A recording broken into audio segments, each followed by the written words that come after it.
David Pakman Show at davidpakman.com.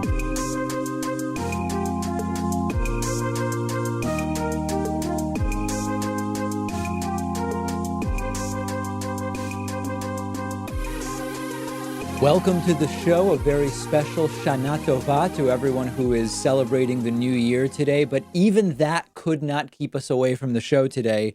And good thing, because so much happened over the weekend. To start with, Donald Trump has cracked over the weekend, tweeting about the same craziness about impeachment, including a ridiculous Fox News segment, nearly 20 times alone there, close to 100 tweets in total. I don't even know the exact number, and starting to suggest that his own impeachment could lead to an American civil war.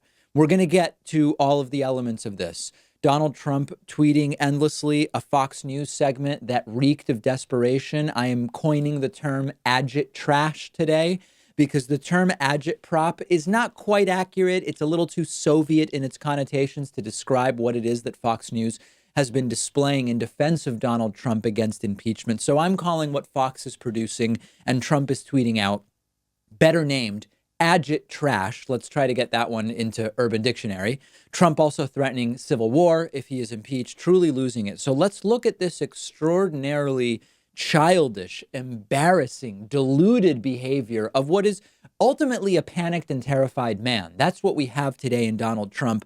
Look at this nonstop barrage of failed attempts at using the English language by Donald Trump, including nearly a dozen tweets this morning, 3 tweets this morning about Adam Schiff that make no sense and are just the normal types of attacks we would see normally from internet trolls, but this is the president of the United States. Earlier, with another 3-tweet storm about China, quoting known Trump sycophantic brown-noser Maria Bartiromo, who I've spoken about before, and of course, raising the term witch hunt. That puts us up to 6 tweets. Then he starts tweeting anyone who will defend him. He will just retweet them anywhere. That'll get you retweeted by Donald Trump. One interview with Republican Kevin McCarthy, who defended Trump. Another, of course, with the completely unhinged and outrageous Republican Senator Lindsey Graham, who has become one of Trump's prominent defenders. Another of Trump attorney Rudy Giuliani, Donald Trump retweeting that. Another TV segment from Lou Dobbs on Fox Business. We're now up to 10 tweets, and this is just the last 9 hours. And this is all nothing compared to what else happened on Twitter with Trump. Then we go to late last night, and this is when Trump really was getting himself wound up. We're going sort of in reverse chronological order in groups here. Now, with these, I'm not going to read every tweet because it's too insane and it's just too much. Trump attacking Nancy Pelosi, talking about impeachment, quoting Fox News and the radical left, and talking about Hillary Clinton and going after the whistleblower. These are the endless, unending tweets of an unwell man. And we are now up to 21 tweets about this in the prior 12 hours. 21 tweets. And then Trump goes on to the Fox News agit-trash. There was a completely loony segment, and I encourage you to watch it. It's like close to 10 minutes long. And it featured this whacked out right-winger, Mark Levin, I think it was Sean Hannity who started calling him the Great One, and it's like a completely meaningless nickname. And of course, Mark Levin defended Trump and said this is all an unconstitutional attempt to remove Donald Trump from power by a means other than an election. Trump tweeted that segment endless times, hilariously sandwiched with a Rosh Hashanah greeting in the middle. Not counting that, we're up to 24 tweets in the last slightly more than 12 hours related to Donald Trump's impeachment. And then, I'm not going to get into this in detail, retweeting endless, just random people who went on Twitter and said Mark Levin crushed it on Fox News. I'm not going to read each one, but these are just random Trump sycophants who agree with a clueless Fox News agit-trash clown about how great and innocent Donald Trump is. About 30 tweets of that, just random people who Donald Trump is retweeting. More than a dozen others we're talking about, between the tweets and the retweets and the agit-trash tweets, I think we're talking about 100 or so tweets here in total, dating back to the beginning of the weekend. Trump just retweeting anybody who's willing to defend him on Fox News, and retweeting Twitter randos who are saying good things about him. And then the cherry on top, the specific threat of a civil war, going back to one of Donald Trump's tweets and retweets, quoting Pastor Robert Jeffress. He's a radical extremist himself, who we've spoken about before, saying, quote, "If the Democrats are successful in removing the president from office, which they will never be, it will cause a civil war-like fracture in this nation from which our country will never heal."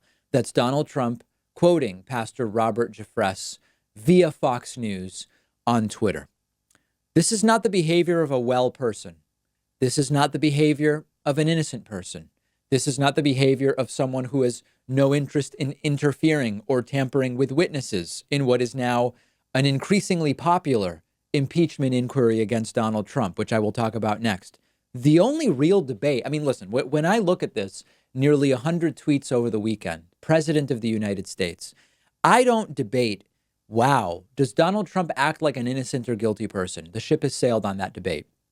I don't ask myself, is Trump coherently using the English language to communicate things of meaning, or is he not? The guy is completely incoherent. That's not a debate in my mind. The only real question I have is the logical next place for Trump to be removed from office and put in prison, or to be removed from office and put in a mental institution? And I don't mean that satirically. I don't mean it to be in any way demeaning or stigmatizing or making fun of actual mental illness. And I know a lot of people get mad and they say, David, you know, you're sort of insulting mentally ill people when you say Trump may be mentally ill. He's just a terrible person. I don't know the answer. This is not a well person. That's what I can tell you. The other remaining questions are increasingly being answered by these erratic and nonstop tweets. And the only question I have is, where is the logical next resting ground for Donald Trump? Support for Donald Trump's impeachment has exploded drastically since the start of the impeachment inquiry against Donald Trump was announced last week. Half of those who have an opinion about this say that the impeachment process should start. It's 43 to 43, with about 13% undecided. This 43% number is up nearly 20% from the last poll, which had only 36% supporting impeachment. That is now up to 43%. That is a 20% increase. Don't email me and say I'm wrong. I'm not saying it's a 20 percentage point increase. It's a 20% increase. Very importantly, support for impeachment is up not just among Democrats, also among some Republicans and even some independents. Support for the impeachment inquiry has increased. And let's dig into it a little more to get a better understanding. There's an argument. The argument is support for impeachment will go up as more information from the impeachment inquiry comes out and people realize what it is Donald Trump is accused of doing. The poll has data that supports that assertion. Shockingly, in this poll, only 34% of Americans say that they heard some about the Ukraine fiasco. Another 34% in this poll say they haven't heard much or anything about the Ukraine fiasco. So understand that with 68% of respondents saying they've either heard nothing, not much, or only some about the Ukraine fiasco, 43% still support impeachment. This supports the idea that as people learn about what has taken place, support for impeachment will go up even more. This poll, by the way, was taken before we heard from Acting Director of National Intelligence Joe Maguire in congressional testimony. This was a poll taken before the release of the recording in which Donald Trump implies that the whistleblower or the informant to the whistleblower should be killed. This 43% support level was before lots of the things that we've since learned. And then we have a newer CBS News poll where 55% of Americans approve with the impeachment inquiry. An even higher number, meaning 55 minus 36 is 19, 19 divided by 36. That's more than a 50% increase, not percentage point, more than a 50% increase from when before all of this started. Now, that all being said, this impeachment inquiry could still backfire on Democrats. The reference point is, look at how Bill Clinton's impeachment backfired on Republicans in the 1990s. That's a fair point of contrast, although there were some important differences with the Bill Clinton situation. Clinton generally was more likable than Trump. That's not my opinion. That's the polling. Bill Clinton didn't interfere in the impeachment process, while Trump already is and certainly will continue to do so. Clinton's impeachment, in the end, he lied, but he lied related to an affair that he had. Trump has been caught red-handed suppressing whistleblower reports about his bribery and extortion of Ukraine for the benefit of his 2020 reelection campaign. So there are important differences between the Clinton impeachment and the Trump impeachment. With Trump, we are only at step one, which is the inquiry. That's all. That's where we are right now. But support up drastically since just before this was announced. Let me know what you think about all of this. Let me know what you think about the inquiry. Let me know what you think about support for the inquiry. I'm on Twitter at @dpakman. The show is on Twitter at David Pakman Show. I will be streaming tonight, probably on Twitch at twitch.tv/David Pakman, and I hope you'll join me there as well. The David Pakman Show at davidpakman.com.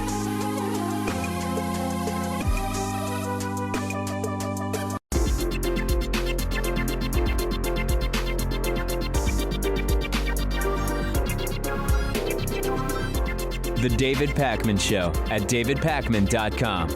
Today's new members of the day are Kevin Tuckheim and Brad Matthews. Kevin and Brad, thank you for your support.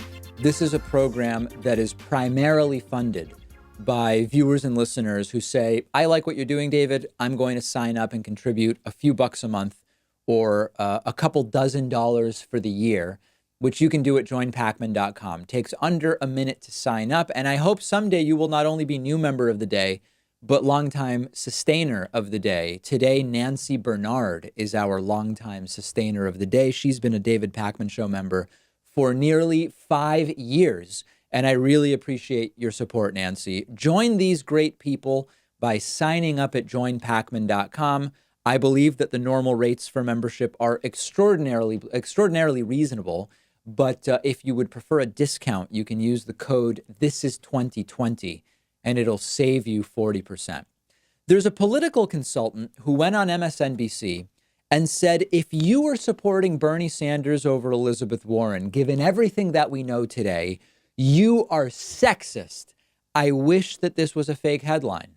It is not. Let's look at the video of Emily Tisch Sussman saying this in her own words, doing the thing where she says, some people are saying if you support Bernie over Warren, it's sexist. And I think there might be something to it. Take a look. There's a ceiling. There is nowhere to go, but there is no up to go. And all of those support, I actually overheard someone saying that I thought was an interesting point, that basically at this point, if you are still supporting Sanders as opposed to Warren, it's kind of showing your sexism because she has more detailed plans and her plans have evolved. I thought it was an interesting point, and I think there may be something to it. Yeah, I agree with all that. It's a good answer, Chris. What?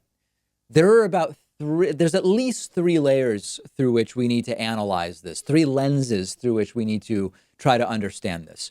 First of all is just the sheer stupidity of this comment. If you have 2 candidates and one is male and another is female, if supporting the male is a sign of sexism against the female candidate, then by extrapolation from that, if you have a Jewish candidate and a Christian candidate, and you support the Christian candidate, Elizabeth Warren in this case, that must be anti-Semitism against the Jewish candidate Bernie Sanders, right? No, I would be an idiot if I tried to make that argument. I would immediately lose all credibility to put forth any kind of political analysis, which is why I'm not going to make such a stupid argument. And that's equally dumb as what Emily Tisch Sussman says here.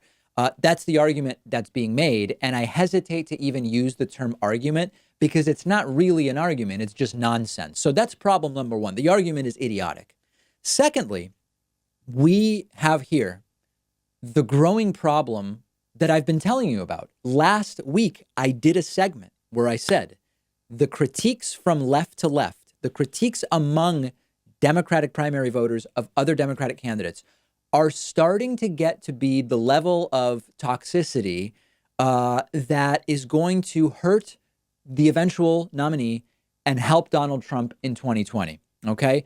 These are the types of more vicious and inaccurate attacks that are going to self-destruct and lead to the reelection of Donald Trump. And there are all sorts of reasons why someone might support Bernie Sanders over Elizabeth Warren.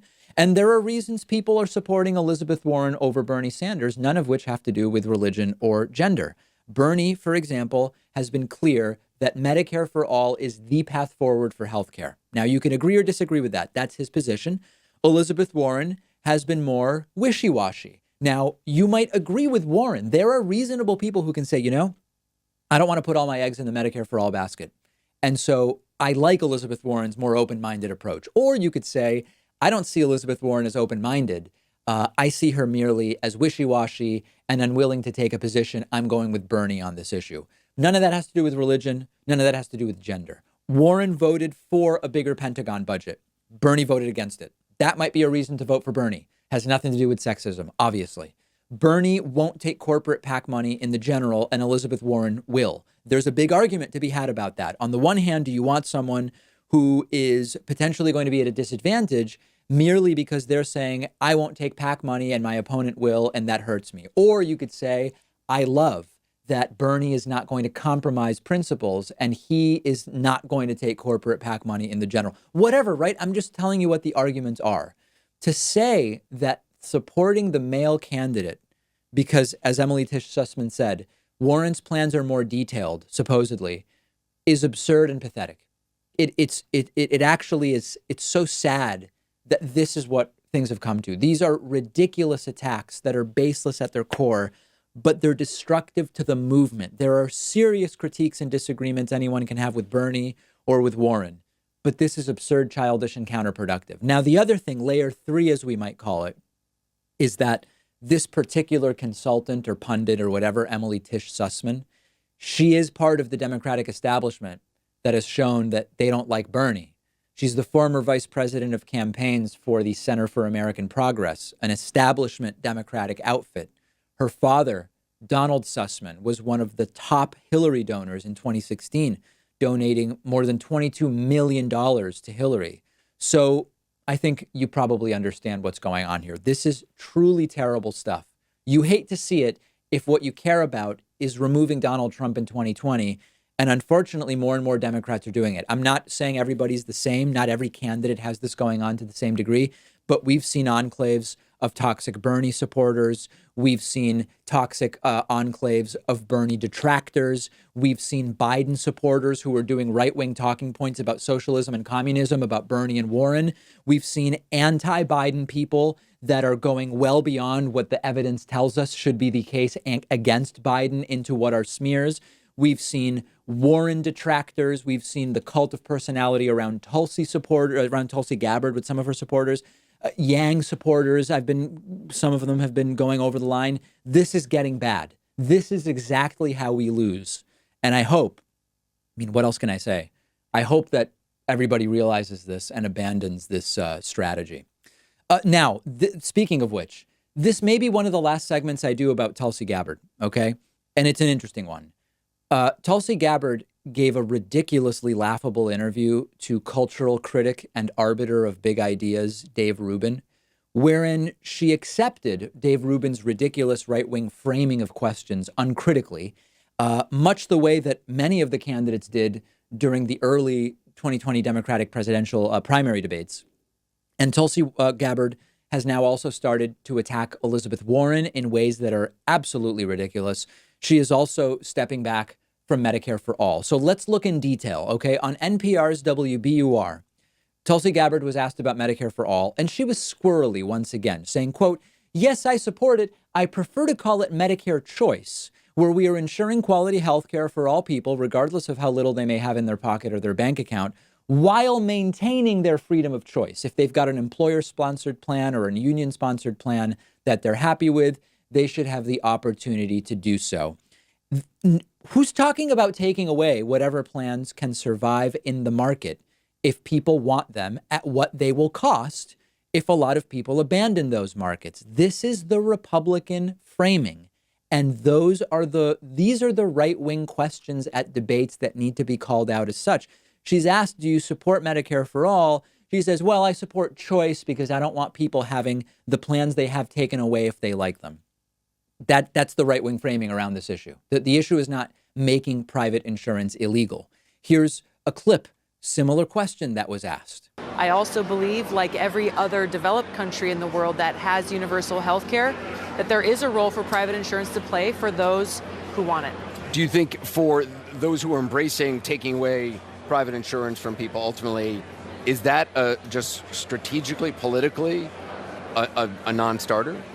I don't know about the politics of it. I just think about it from the perspective of people, of the American people, that if all of a sudden you are taking away their choice, that's not a very American thing, in my opinion.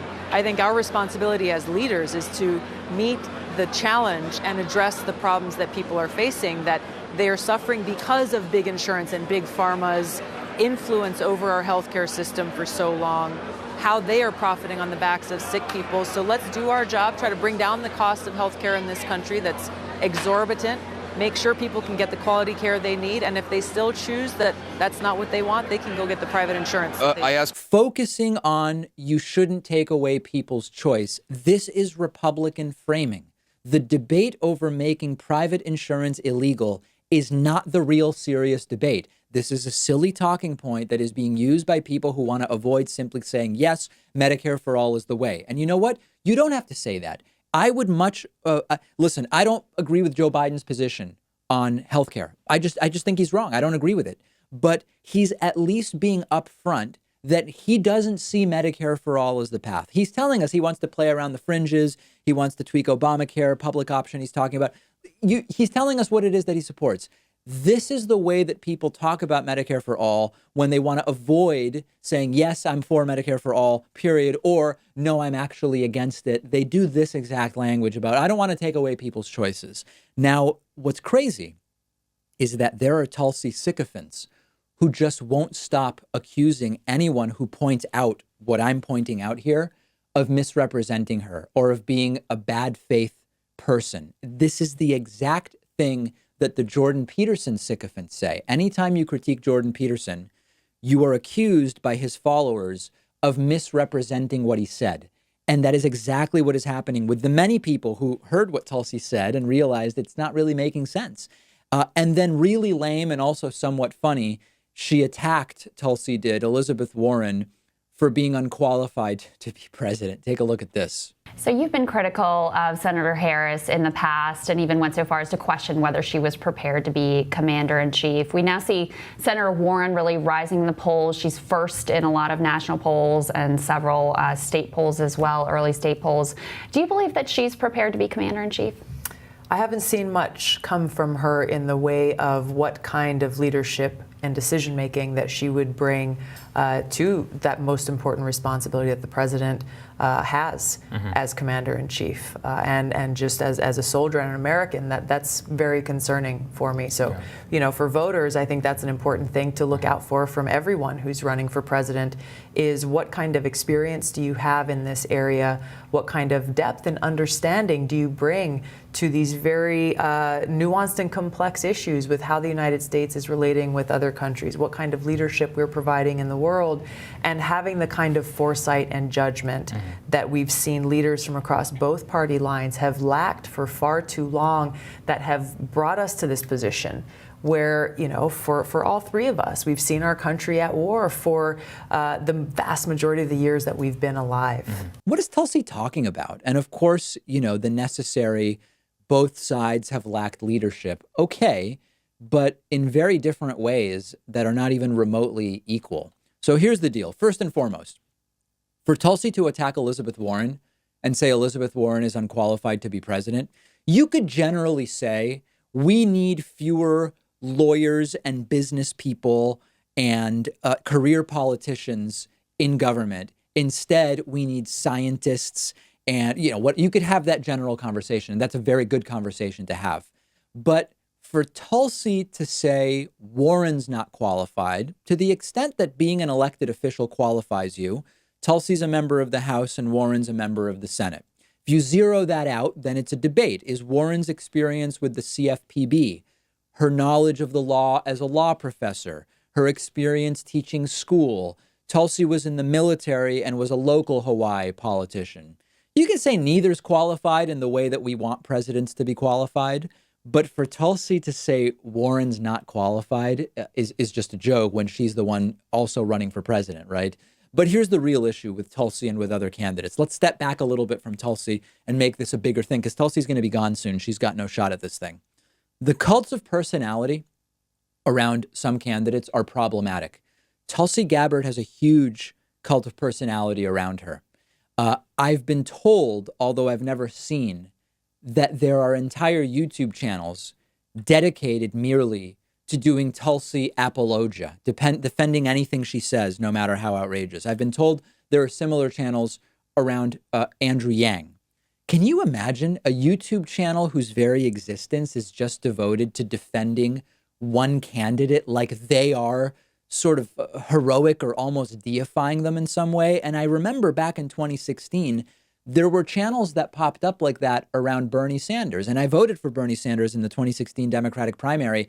But a channel devoted to defending everything that Bernie Sanders says. And most of those channels have, of course, evaporated since 2016, although some are coming back. So the real problem I have with the Tulsi sycophants and the Bernier busters, the people who defend Trump unfailingly, unflinchingly, is that they've seemed to have forgotten that people are just people. One of the things that hopefully we learn as we grow up is that everybody is just a person. Our parents aren't omnipotent or omniscient, right? That's something you learn as you come of age. Our teachers weren't and aren't all-knowing. They're just people and they know about some stuff. Whether you're a Democrat or a Republican, the praying at the altar of certain candidates like they are, excuse the phrase, God's gift to humanity is extremely concerning. Some politicians know more or less about different things. Some are more or less experienced, but they're all just people. And I've met enough elected officials to tell you they really are just people. They're flawed people who may do many good things and will also mess things up. And these unflinching cults of personality from the unconditional devotees are disturbing and strange, and they're not the types of movements I want to have any part in. And when people say, David, why aren't you more strongly saying this is the person that progressives need to support in the Democratic primary? I don't see any of these people as a perfect, hypothetically, in quotes rather, in the sense that a lot of the sycophants do. And I have no problem saying, there's a lot of people here who are pretty good. Some are better than others. And there's no reason for me to now come out and maybe sort of unwillingly even participate in the growth of these cults of personality. I've told you Bernie and Warren are the most progressive in my eyes. They're both flawed. And I'm going to continue following it. But these cults of personality, these movements that are based around almost deifying a candidate are very, very concerning to me. And I want to hear from you what you think about that. We're actually going to have a couple of posts about this on our Instagram page at David Pakman Show. Follow us there and follow me on Instagram at david.pakman. I may be picking what could be the last green pepper of the season from my pepper plant later today. The David Pakman Show at davidpakman.com.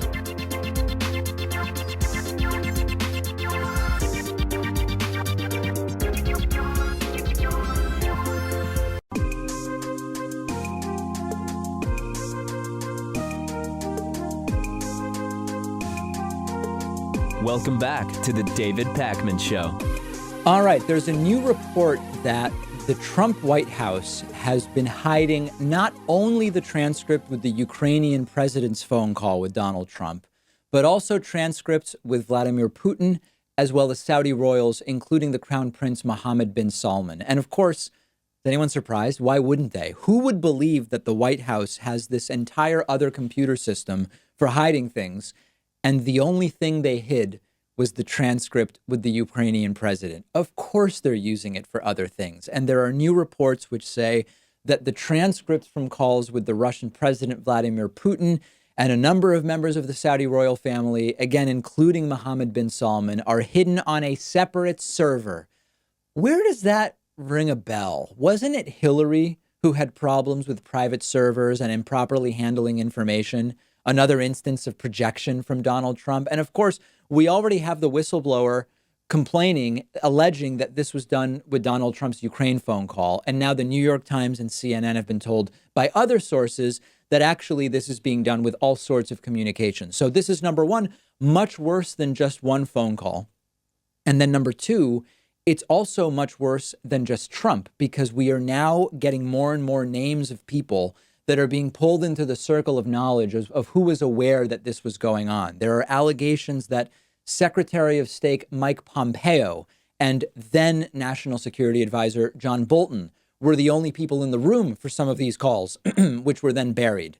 There are now committees that want to question Mike Pompeo and John Bolton. Trump said he would have the most transparent administration in history. The opposite is true, going to new lengths, Nixonian lengths, even more than Nixonian lengths, to hide transcripts. The Trump administration has ignored subpoenas of all sorts of documents meant to increase transparency. They were asked for lease agreements from Trump properties. They were asked for documents about the transfer of nuclear technology to Saudi Arabia. They just ignore all of those requests. When a whistleblower comes forward to try to expose some of this stuff, Trump is caught on a recording, which I played for you last week, hinting that either the whistleblower or the people or person who informed the whistleblower should be killed like we used to do to people who committed treason.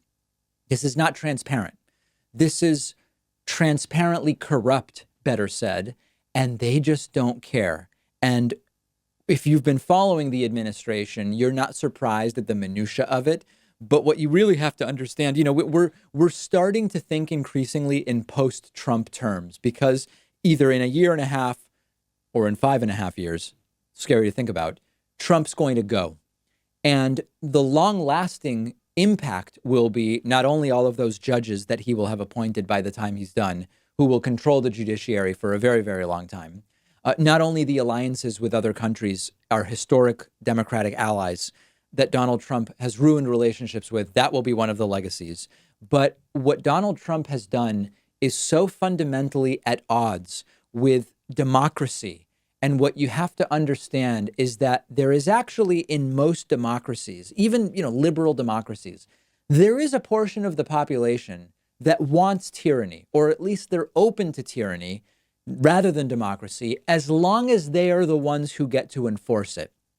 And that is maybe the most accurate way to describe what we have in the Trump administration. We can point out the individual authoritarian tendencies. We can point out Trump being just so smitten with Duterte and Putin and Kim Jong-un and, the whole list, Bolsonaro, whoever you want to include, and being increasingly distant and at odds with just liberal democratic leaders. Germany, the UK, well, not the UK anymore now that it's Trump 2, Boris Johnson, but you get the idea. We can point that out. But what underlies this is that we really have a segment of these right-wing authoritarians that are about tyranny, as long as it's a tyranny they get to enforce. And that is extremely, extremely scary. And allegedly, and we'll talk about this next, there are some Republicans who, if they voted on impeachment on a secret ballot, would be willing to remove Donald Trump. And that's what I want to talk about next.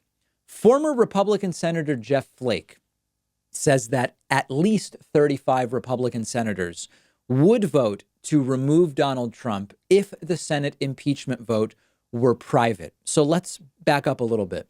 The entire time I've been talking to you about impeachment, I've been accurately saying, I believe, that as long as Republicans control the Senate, Trump will not be removed by impeachment. The House Democrats can do their impeachment inquiry. If it leads them to saying we are filing articles of impeachment, they can do it. They can do the impeachment trial. But no matter what, once it goes to the Republican-controlled Senate, which there will be at least until January of 2021, and I believe until January of 2023, based on the Senate election map, you are not going to remove Trump because Republicans would not vote to convict Trump on an impeachment charge. Now, I've not mentioned it, but implied in this is that impeachment votes in the Senate are public. The way you see senators vote on stuff, yay, nay, up vote, down vote, the way they do that, they would publicly vote on impeachment in that same way.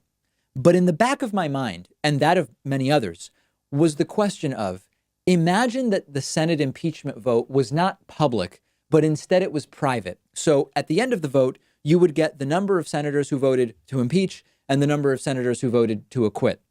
Would you have some Republicans who would be willing to vote for the removal of Donald Trump if that's where the evidence brought them? Would Republican senators vote to impeach Trump if they knew that their vote would not be public and therefore they would potentially not be subject to the political repercussions of it? And the growing idea, according to a couple of reports, is that the answer is yes. We first heard from Republican political consultant Mike Murphy. And Mike Murphy said on MSNBC that if the vote was private, 30 Republican senators would back impeachment. Then we heard from former Republican Senator Jeff Flake, who said at the Texas Tribune Festival over the weekend that it's not, or Thursday it was, it's not 30 Republican senators that would vote to impeach Trump. It's more like at least 35 who would back impeachment if the impeachment vote were private. And because of the balance of power, you actually don't even need 30 or even 35 Republicans to get behind impeachment. You would only need about 20, assuming that all Democrats and independent senators voted for it. But this is mostly hypothetical because, once again, it's not a private ballot. It's a public ballot, just like everything that goes on in the Senate. There's one other element to this, which is it's not as simple to say if the vote were private, 35 Republicans would be in favor of it. Because even if the vote were private, those Republican senators who vote against impeachment would come out and say afterwards, even if it's a private vote, I voted against impeachment. And this would immediately put the spotlight on the Republicans that don't come forward and say, I voted against convicting. And they would either have to lie or admit it. So it's sort of a fantasy that it would even go down in this way. But what this signals then is a huge cowardice on the part of the Republicans, because if it's true that they're only willing to vote to impeach if the vote is secret and it doesn't have political ramifications for them, it's merely a political calculation. Now, the upside, if we want to find a silver lining here, is that I guess they're not all blindly loyal to Donald Trump.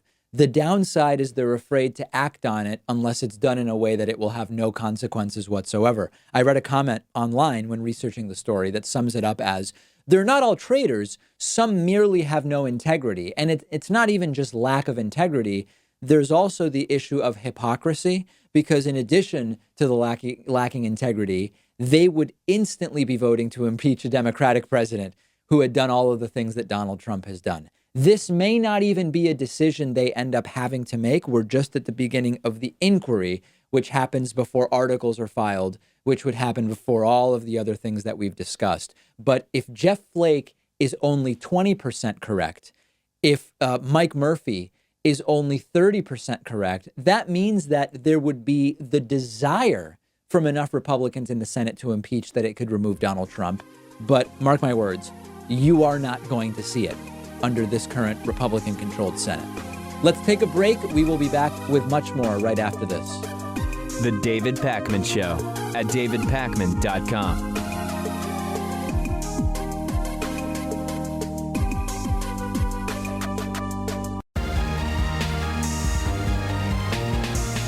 The David Pakman Show at davidpakman.com. There are numerous hilarious new reports that Fox News has been dropped into a state of complete chaos, or more accurately, bedlam, according to the reports that are now out as a result of the impeachment inquiry against President Donald Trump. Remember, I've been telling you for a long time now, there is nothing fixed or immutable about Trump and Fox News being on the same team or on the same page. Fox News is right-wing media. Fox News can be Donald Trump's vehicle for promoting and defending his lies and his propaganda. But also Fox News could separate from Trump and say, we are for conservatism and conservative values, which I find despicable, but certainly Donald Trump doesn't represent. Trump represents this cartoonish, ignorant Republican cluelessness, not conservatism. That's for sure. Now, you might remember that this was the case for a while. Early in the 2016 Republican primary, before Donald Trump gained momentum, in 2015 even, Fox News was not on Donald Trump's side. And very publicly, they sparred, but eventually Fox News came around. And recently, the commentary people on Fox News people like Sean Hannity, Laura Ingraham, Tucker Carlson, that kooky judge Jeanine Pirro, they've remained stalwart defenders of Donald Trump. But some of the news people have not. Shep Smith, Chris Wallace, John Roberts, there are others who have just been telling basic uncontroversial truths about Trump. And on Fox News, that goes against what you're seeing from the opinion people. There are now endlessly entertaining reports in New York Magazine and in The Guardian and in other publications about the state of total chaos in which Fox News now finds itself since the news of the impeachment inquiry against Donald Trump went live. To understand this, you have to understand that Fox News is one entity, but it's huge, and it's a bunch of smaller entities. You've got the news and opinion sides, and on Fox News, those two sides are actually deliberately blurred, but they are still ostensibly separate sides. You have each show being its own little island with its own production team and writers and friends that they have in positions of power. Hannity, for example, having Trump specifically as one of his powerful friends. And there are massive fractures starting to develop at Fox News since the Ukraine fiasco started. So some examples of this. Last week, I played a clip for you where Shepard Smith invited Fox News chief legal analyst, senior legal analyst, Judge Andrew Napolitano on his show. And Napolitano said, listen, this is not a political analysis. This is how these laws, these statutes are defined. And if you apply Donald Trump's actions to the statutes, or maybe better said, you apply the statutes to Donald Trump's actions, Trump committed crimes and he is impeachable, period. Meanwhile, you have Tucker Carlson and Sean Hannity chalking up the entire impeachment inquiry to a witch hunt. Tucker even invited this lunatic former prosecutor, Joe DeGeneva, on his show, who straight up said, oh, that other legal analyst on Shep's show, Andrew Napolitano, he's a fool. And you've got Fox News legal analysts eating themselves. You have Fox News hosts and anchors going after each other. And the next day, Shepard Smith went right back on air. And he said that Tucker Carlson is repugnant for not backing the legal position of Andrew Napolitano when he was attacked on air. And this then led to the Fox News CEO, Suzanne Scott, and the president of the channel, Jay Wallace, having to interfere to cool it down. And reportedly, they told Shepard Smith, according to Vanity Fair, that if he attacks Tucker Carlson on air again, he's going to be pulled off the air altogether. That's not all. You then saw Juan Williams on a Fox News show called The Five. And he said that his Trump loyalist colleagues are merely repeating White House talking points, while Sean Hannity was tweeting that everyone is lying about what's going on at Fox News. And this is exactly as predicted. At a certain point, you are not defending so-called conservative principles by defending Trump. I'm against these so-called conservative principles, but Donald Trump doesn't actually represent them in any serious way. Nothing that is going on right now about defending Trump's conservative view on abortion or taxation or foreign policy is about conservatism. This is just arguing about how corrupt, how criminal, how treasonous is this administration, and actual conservative thinkers, to the extent that they exist, they're not seeing anything that they can defend in Donald Trump other than, I guess, he's undoing some of the things that Barack Obama did. There's a report that former Republican Speaker of the House, Paul Ryan, is pushing Fox News to abandon Donald Trump, full stop. Paul Ryan might have the power to do this because he's now on the board of Fox News since leaving the House of Representatives, another one of these revolving door swamp filling instances. But next year is going to be fascinating to watch on Fox News from a media analysis point of view.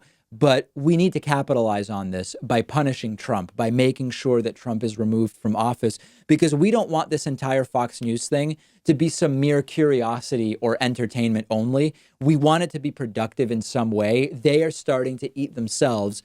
Democrats need to make sure not to do that, as I warned earlier in the show, so that we can actually take advantage of this situation and get Donald Trump removed in November of 2020. One of the things that Donald Trump has said a number of times now to try to convince people that impeaching him is a bad idea is he's been saying the stock market would crash if I got impeached.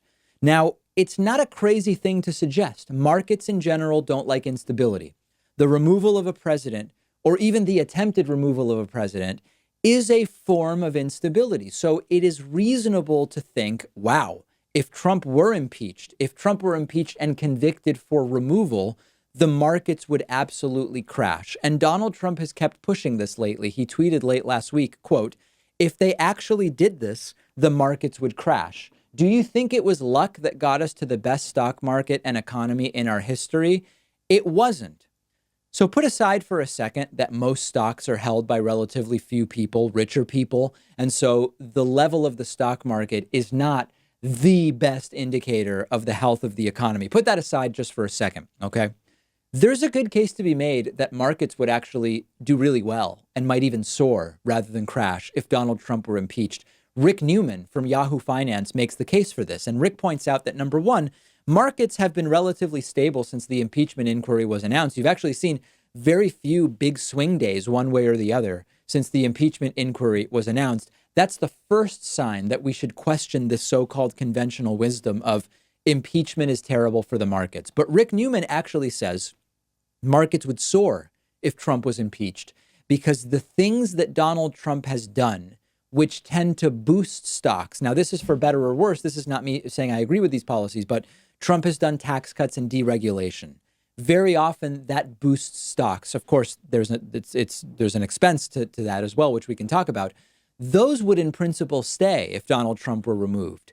But a lot of the bad things Trump has done would likely end. The tariffs, the xenophobia, interfering with free markets, even on things like immigration. Immigration is great for the economy. The gains from immigration, even including undocumented immigration, are far greater than the costs to the economy. Now, this all has a cost to it, right? Low wages, poor conditions for many legal and illegal immigrants.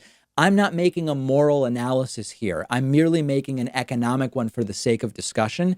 And there is a strong case to be made that if Donald Trump were impeached and removed, it would not crash the stock market the way Donald Trump is pointing out. Now, there's a bigger argument, which is if the right thing to do for legal reasons, on the basis of the evidence, for moral reasons, is to impeach a president, you do it. You don't make the calculation that in the short term, the market won't like it, so we let a president remain president who shouldn't be president. That's a separate argument.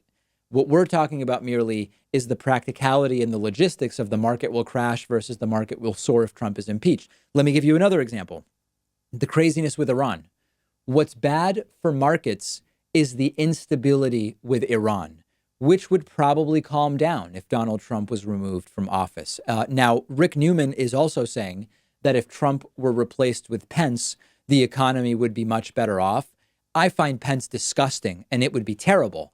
But the main point here that Rick Newman is making, and which I think is a valid point to make, or at least to propose, is that Donald Trump's removal would not be terrible for the economy as a foregone conclusion. And we need to challenge all of those ideas merely because they might have been accurate 20 years ago, merely because it seems to make some intuitive sense, does not mean that we should fall for it hook, line, and sinker. And more importantly, one way or the other, this is not the basis on which impeachment should be decided upon. We have a voicemail number. That number is 219-2-DAVID-P. This is pretty funny. Last week, we had a voicemail that I didn't really understand, which said, "Hey, David, is the entire Bernie Sanders thing a distraction?" And I wondered which thing and a distraction from what. We have now someone following up who is concerned about another distraction on the program. Take a listen to this. Hi, David. This is Michael from Missouri. I wanted to just call and ask you about the whole producer Pat thing. I mean, do you think that it's a distraction? Thanks. Yeah. You know, I do think that the entire producer Pat thing is a huge distraction, and that's why we're going to be asking him about it on today's bonus show, where we will discuss there is a growing movement that says TV producers are doing something ethically wrong by putting Rudy Giuliani on TV because he just lies. That's all he does. Joe Biden is one of those people. We will talk about that. We will also talk about the investigation into Hillary Clinton's emails. Now, you're probably thinking I'm kidding. I'm not kidding. The Trump administration is now, in the wake of the impeachment inquiry, in the wake of being caught red-handed, not even saying that they were trying to collude is an understatement, forcing collusion with Ukraine. They are now ramping up an investigation into Hillary Clinton's emails. It is still going on. We will also talk about a very interesting interview with former British Prime Minister David Cameron, who is calling the Brexit referendum that led to everything we have seen since January 23, 2016, the day of that vote, his greatest regret. And it still is not clear. In fact, it is sort of more and more clear. It's unclear that Brexit is going to happen. You could also argue it is more clear that it is not going to happen, but we'll have that conversation on the bonus show. All of those stories and more, including the distraction of producer Pat, as the voicemail caller said, on today's bonus show. 2 ways to get access: become a member at joinpakman.com, become a patron at patreon.com/David Pakman Show. And remember, you can call the voicemail number 24 hours a day. And many of you do. The number of voicemails we get between like 2 and 5 a.m. Eastern time is high. It's very, very high. 219-2-DAVID-P is the number, and I hope you will join me this evening for a live stream on Twitch at twitch.tv/David Pakman. Follow me, subscribe there with Twitch Prime, and I hope you'll join me this evening.